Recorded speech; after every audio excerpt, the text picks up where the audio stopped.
The Mutual Broadcasting System presents The Family Theater, starring Claude Jarman Jr. and J. Carroll Nash, with Robert Young as your host.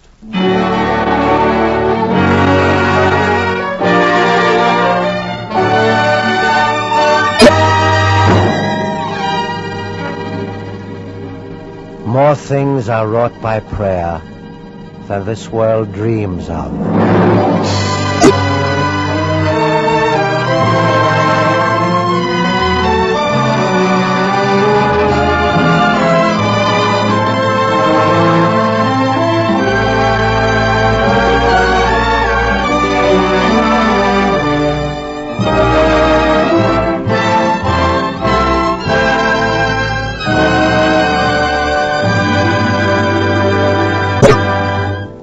Good evening, this is Robert Young. I hope that by now listening to Family Theater has become a habit with you. It ought to be because Family Theater is your program, you know, dedicated to your family. The idea for this program came from among you in the radio audience. You asked that we, the performers of pictures and radio, and the technical people, get together and bring you, the Family Theater, to acknowledge all the fundamental things we deeply believe in. We believe as you do, that a happy family is just about the greatest thing a man could wish for. And we sincerely believe that prayer, family prayer, prayers asking God for His help, and prayers acknowledging that help, will keep our families together and happy. Tonight's play on Family Theater is a story of a typical American family named Jones, and a very unusual experience which happened to their young son, Bill. But wait a minute, rather than my telling you, why not listen to our original story by D.H. Johnson, entitled Let Us Remember, featuring that young star of the yearling, Claude Jarman Jr. and J. Carroll Nash.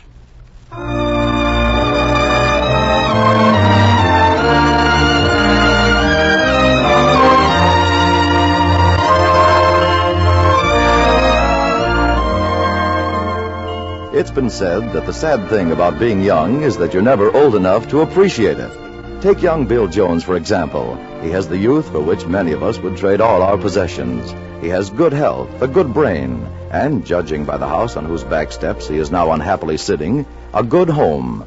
And yet, to his pal Skinny, Bill is saying, Gee, I wish I was an old man. I wish I was real elderly. I wish I was 35 or 40 even. Yeah? And what would you do? Nothing. I'd have already done it. Done what? Made my money. Oh. Yeah, then I wouldn't need to worry like I'm doing now about where am I going to get $1. Gee, $1 little, and if I don't get it, I'm sunk. You still beating your gums about that? Gee whiz, Skinny, who wouldn't? You know what I promised, don't you? A guy can't go back on his promise, can he? It's been done. Not by me. I told the guys I'd meet him at the drugstore at noon Saturday, and I'd have $1 to buy 'em all sodas. And I've got to be there at noon. Well, it's 11 now. Don't I know it? Where are you going to get $1? That's you. Always bringing up a fresh subject. Say, you haven't got $1, have you? Hey, I know. Maybe your sister could let you have it. You asked Julie. I did. You mean she would... Yeah, she tried to borrow $1 from me. Oh, that's girls for you. They got no idea of the value of money. Oh, hey, I got it. Your dad's home today, ain't he? No use asking him, Skinny. Why not? Your dad's a swell guy. Not this morning. Huh? He's in the den, working on his income tax. Oh. I don't know what gets into people when they're working on their income tax. You say the slightest word and they're liable to blow their top. Oh, it's just the money. You know how old people worry about money. Yeah, what good does worry do? Gee, I wish I had $1. Well, look, Bill, go on. Ask your dad anyway. If you use the right approach, it's a cinch. Approach? Why, sure. Sneak up on him. Let him see what a swell son you are. Then you're in. That's the way you get money from your dad? Well, it don't work for me. My dad knows me. But with you, it's a pushover. Okay, Skinny. I'll try it. You wait here. Happy landings. Gee, I can taste that soda already.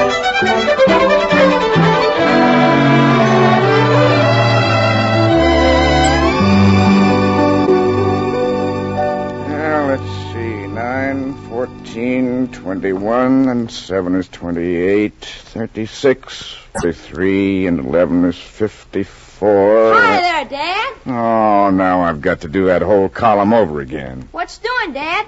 Adding up something? Your perception is amazing, William. Gee, thanks. Look, son, I'm sort of busy. Is this just a social call, or do you want something? That's funny. Funny? I was just going to ask you if you wanted something. I mean, is there anything I can do for you? Yes, son. You can go back outdoors. Maybe you'd like me to add up some figures for you. I'm plenty solid on figures. Oh, that's strange. I've been getting just the opposite impression from your arithmetic grades. Oh, arithmetic. That hairy stuff, after that gunk, your income tax is nothing. Oh, I wish you were right. Come on, Dad. Let me help. No, thanks, son. Anyway, I've got the income tax done. What I'm working on now is the family budget. What Mother calls a fuss budget? She's right, too. One or the other of us is always fussing with it. Well, right now, I'm trying to squeeze out a few extra dollars for charity.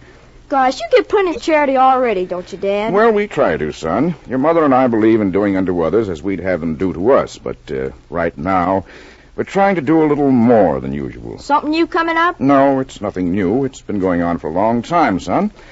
Ever since the war started, in fact. And it isn't over yet. What do you mean? Well, you see the papers. You must have read something about the hunger situation in the other half of the world. Now there? Mm-hmm. That's why we're scraping up all we can for the relief campaigns that are going on right now.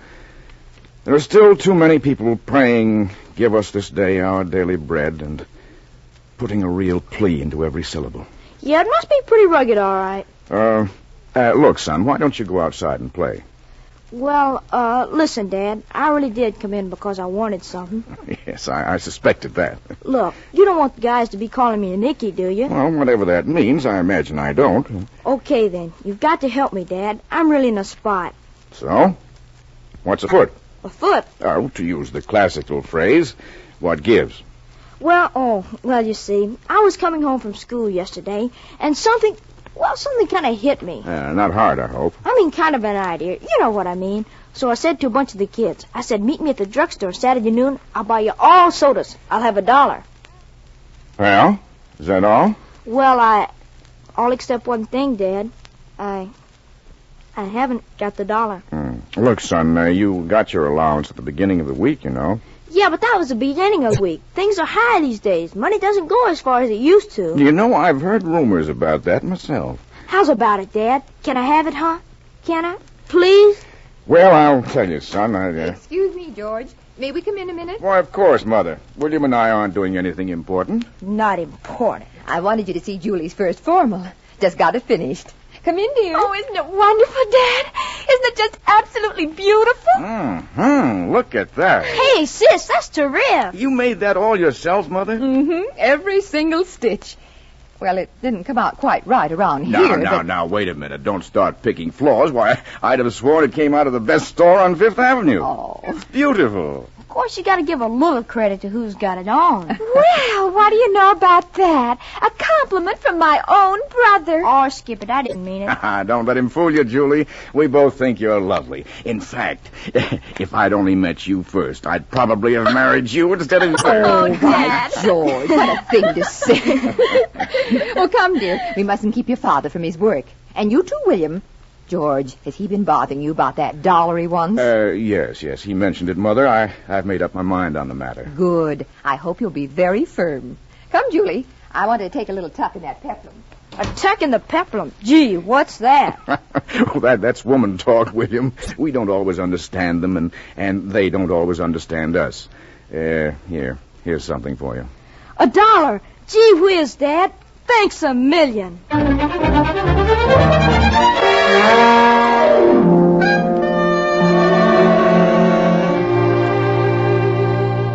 got it, Skinny. Look. Oh, boy, a whole buck. Get that soda fountain ready. Here I come.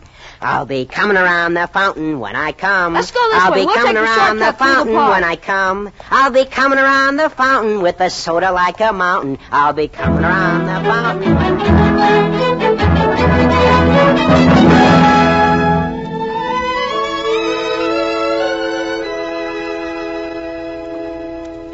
Well, come on. Relax, I'm coming. What are you hanging behind for? I thought you wanted a soda. Well, sure I do. But look, suppose we got kind of tired walking through the park here. Huh? Tired. Yeah, suppose we had to sit down on a bench and rest. Yeah? Then what? Well, okay, so we're a little late getting to the drugstore. Now, the rest of the guys give up and go home. And when we get there... Hey, wait. We got the whole buck to spend on ourselves. Now listen, Skinny. But think what we could do with the whole buck. Not just sodas, but banana splits. I'm not interested. Not interested in a banana split? Hey, maybe you never had a banana split the way they make them at that drugstore. But I mean Now, that... just listen. They take 2 bananas, you see? Now, over that, they put 3 scoops of ice cream. 3.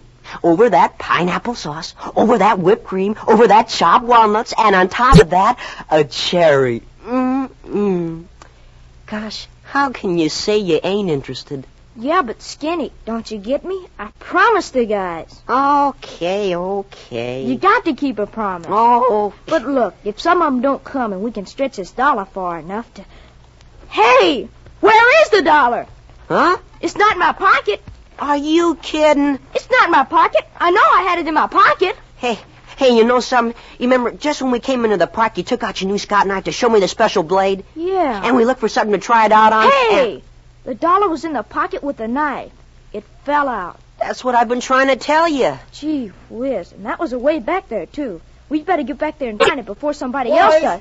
Boys, wait. Hey, there's somebody calling us. Yeah, it's that man coming down the path. And look, he's waving something. It's the dollar.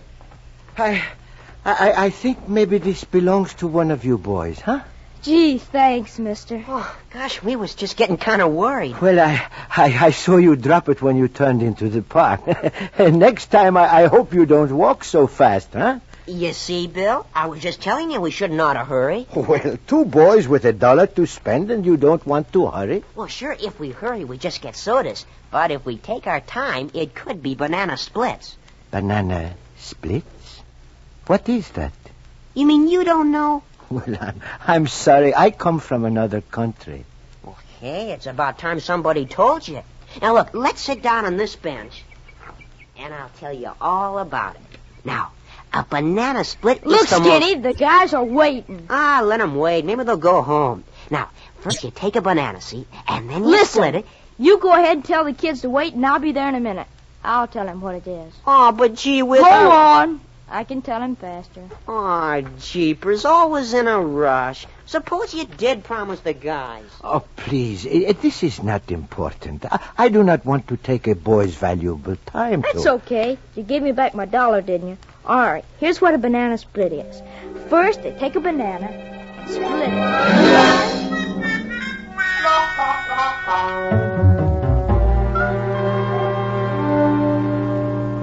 Whipped cream, chopped walnuts, and a cherry? This is, how do you say, edible? Sure, it's super. Soup. Yeah, good. Well, I hope you excuse my saying this. It does not sound good. Maybe that's just because you don't have such things in your country, huh? No. In my country now, we do not have much of anything. Not ice cream, even? Many times, not even bread. Gee, that's kind of tough. What country do you come from, mister? Which one? Oh, it doesn't matter. There are many countries like mine. They speak different tongues, yes, but there is one thing they all understand. What it is like to be hungry and cold and bitter. Look, what is it like, mister? Well, how can I tell you? You are an American boy. Maybe you've never even been hungry. Sure, I've been hungry. Oh? Yeah, gee whiz. Just last summer, me and some of the guys in my scout troop went on a hike. And we went off and forgot our lunches. And what's the matter? What are you looking at me that way for? How long were you hungry? Well, we started out right after breakfast, and we didn't get back till late that night. One day. Well, gee whiz, I was hungry, wasn't I? Well, I'm glad you do not know what hunger is. It is a bad thing to know.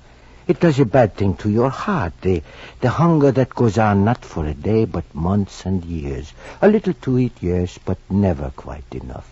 And something happening to your heart that is worse than anything that could happen to your body. It is what... Oh, I'm sorry. Maybe we should talk of more pleasant things, huh? But honest, mister, I want to know, what is it like? Well, no. But gosh, mister, I explain things to you. Well, all right. If you want, I will try to tell you. You were very kind explaining to me. But what I say is not going to be kind, maybe. Maybe it hurts. That's okay. I'm no softy. All right.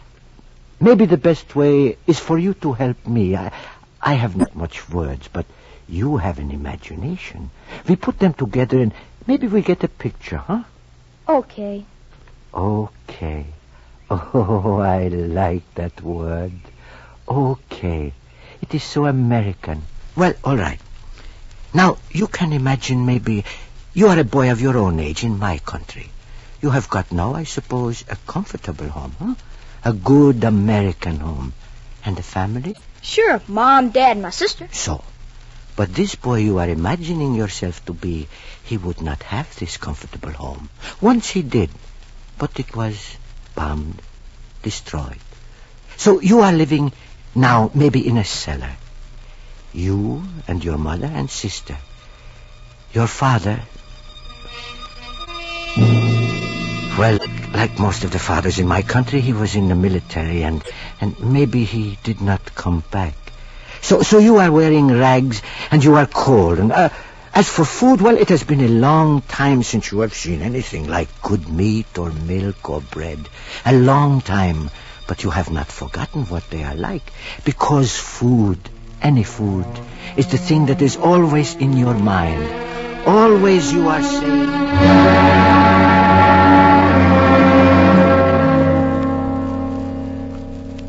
Mom, haven't we got anything to eat? Anything? Oh, I'm sorry, son. There's just a little of the potato soup we had yesterday. Can I, Mom? Please, just a couple of spoonfuls. It has to do for tonight, son. For all of us. Tonight, potato soup. Tomorrow, potato soup. Potato soup when we got potatoes. Well, maybe Julie will bring something home. Okay, Mom. I'll wait. You're a good boy, William. You don't complain very much. Oh, I guess I haven't much to complain about compared to you, Mom. Now, don't you worry about me, William. This trouble will all be over someday. Someday. Someday. But when? I don't know, son. I don't know. Oh, Julie? Julie. Did you get anything? Did you get any food, sis? Nothing. No. Nothing.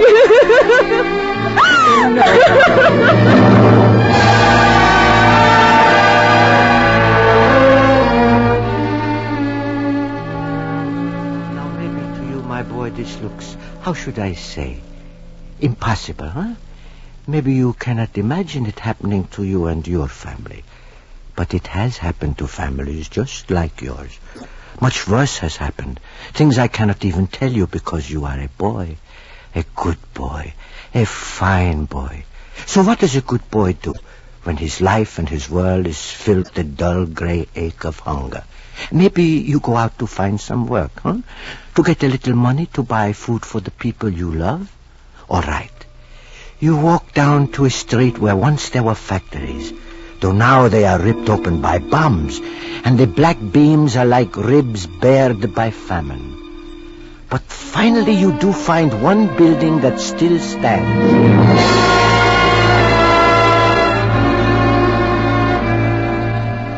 Please, is there any kind of a job I could get here? Run along, kid. Please, any kind of a job.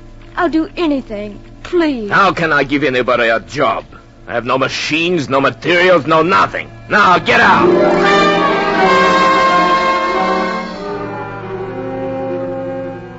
But let us say maybe you do find a job one day. It is a hard job. And for you it is doubly hard. Not only because you are a boy, but because you are weak from the long hunger. And at the end of the day the job is through, but you have a little money. Now you can buy food, huh? Real food. No more potatoes, no more moldy crusts. Good bread and meat, huh? All right. Most of the stores are closed, nailed up. But you find at last a place where there is a little food, if you have money. All right, kid. Speak up. Don't just stand there staring. What do you want? Could I buy a little of that meat? Meat? Sure. You got a lot of money? Well, I've got some money. Look. Money. You call that money? What do you think you can buy with that? Get out.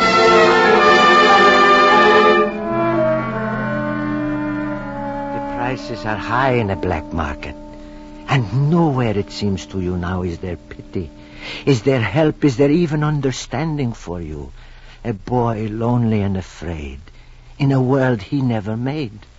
So in your rags and your clothes you walk and walk and walk. And you come maybe to a shop window where there is bread. Loaves of bread. There behind the glass. And into your mind there comes the thought.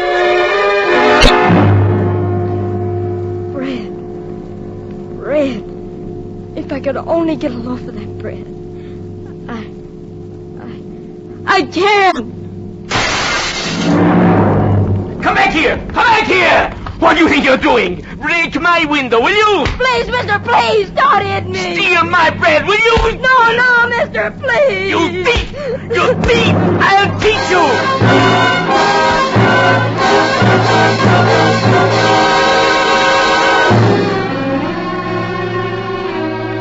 Little by little, driven by hunger, you will sacrifice everything you have known as moral. Soon you will not only steal, you will kill to get what you want. And you and your gang will form a hard little island of hate and bitterness. You will grow up into a group of men pitted against everything that is decent in the world. But I don't want to do that. And someday to your islands of hate, maybe there'll come another Hitler. And he'll mold your hunger and bitterness and your disregard of all morals into another war. And he'll lead your generation into more years of senseless destruction. But I don't want that to happen. I don't want another war. I don't want it.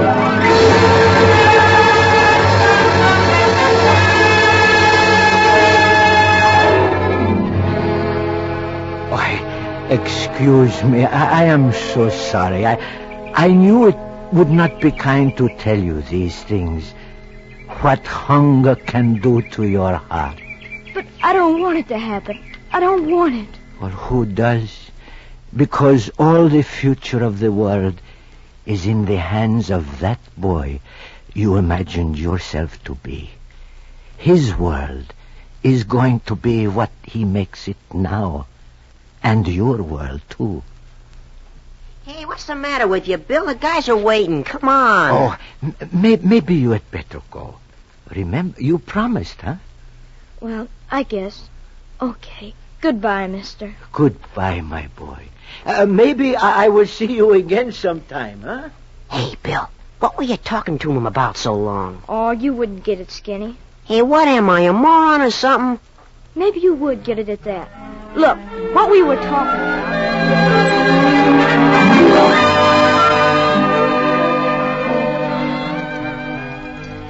Well, everything's on the table, George. Guess we might as well go ahead and eat. Julie has to get dressed for the prom, you know. I wonder what can be keeping that boy. Oh, you know how it is, Dad. He went out with a bunch of his friends. Boys don't have any sense of responsibility. Meaning that girls have? Well, I will say that girls usually come home to meals. But he wasn't even here for lunch. Well, I suppose the soda took care of that, but still, I can't... Gee, am I glad to see you people. Gosh, Julie, you look pretty. My goodness. And gee, Mom, you're looking swell. Well, thank you, William. I'm feeling very well. And Pop, gee whiz, just let me touch you. Son, what's got into you? What was in that soda? Oh, I didn't even have a soda. Why should I want all that goo and gum? Well, that's a new angle for you. Yeah, and I guess I got a new angle on something else today, Dad. You remember what you said to me this morning about trying to scrape up some money for the relief campaigns? Now, don't tell me you actually heard me. I did, Dad. And you can turn this in when you turn in ours. My gracious. What's that? Look at all the money. $3.43. One of the dollars is what you gave me, Dad. The other one belonged to Skinny. He had it all the time. Can you imagine it? And the rest comes from all the guys in the neighborhood. The guys in the neighborhood? Yeah, the fellas at the drugstore. I gave them a real pep talk. I really cracked down on them. You? Out soliciting contributions for famine relief? And why not? I got a brain, haven't I? I can see the need, can't I? Well, you've certainly never shown any signs of it before. Signs of what, a brain? Oh, children, please. Now, let's eat our dinner. Thank you, Mother. William, will you say grace? Me? You mean me? Yes, I think you've shown that you're old enough to begin. Gee whiz. Okay. Dear Lord, we thank you for this food. As we eat it, let us remember that the people we're sharing our food with are people just like us. And help us to help them to help us to build us all a better world. Amen.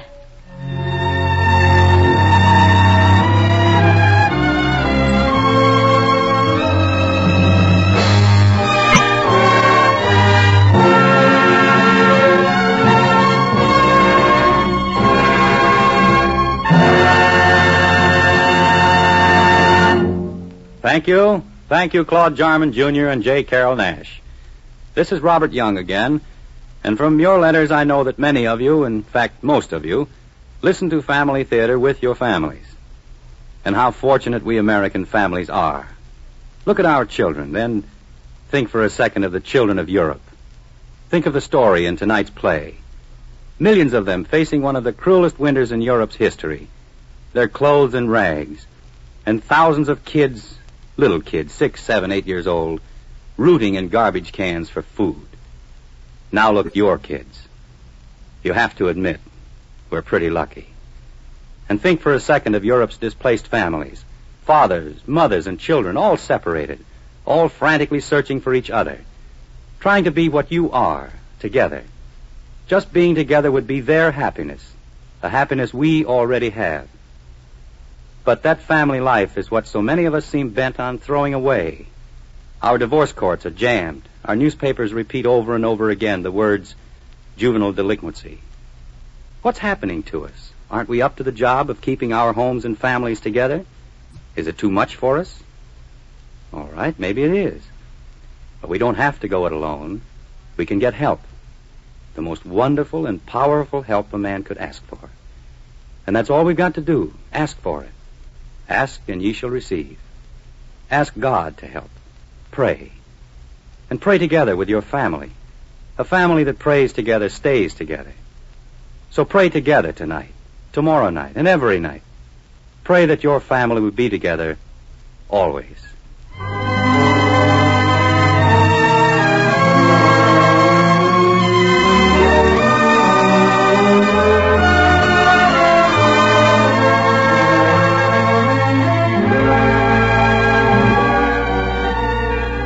Our thanks to tonight's stars, Robert Young, Claude Jarman Jr., and J. Carroll Nash. Before saying goodnight, we want to express our thanks to all of you who have helped make this program possible.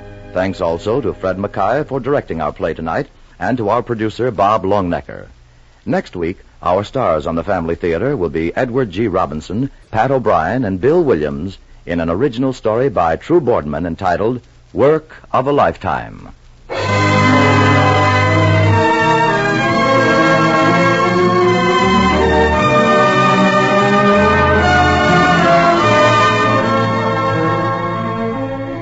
This series of the Family Theater is made possible by the thousands of you who felt the need for this kind of program, by the Mutual Broadcasting System, which has responded to this need, and by the actors and technicians in the motion picture and radio industries who have volunteered their services to fulfill it. Portions of the preceding broadcast were transcribed. This program is heard overseas through the facilities of the United States Armed Forces Radio Service. Tony Lafrano speaking. This is the Mutual Broadcasting System.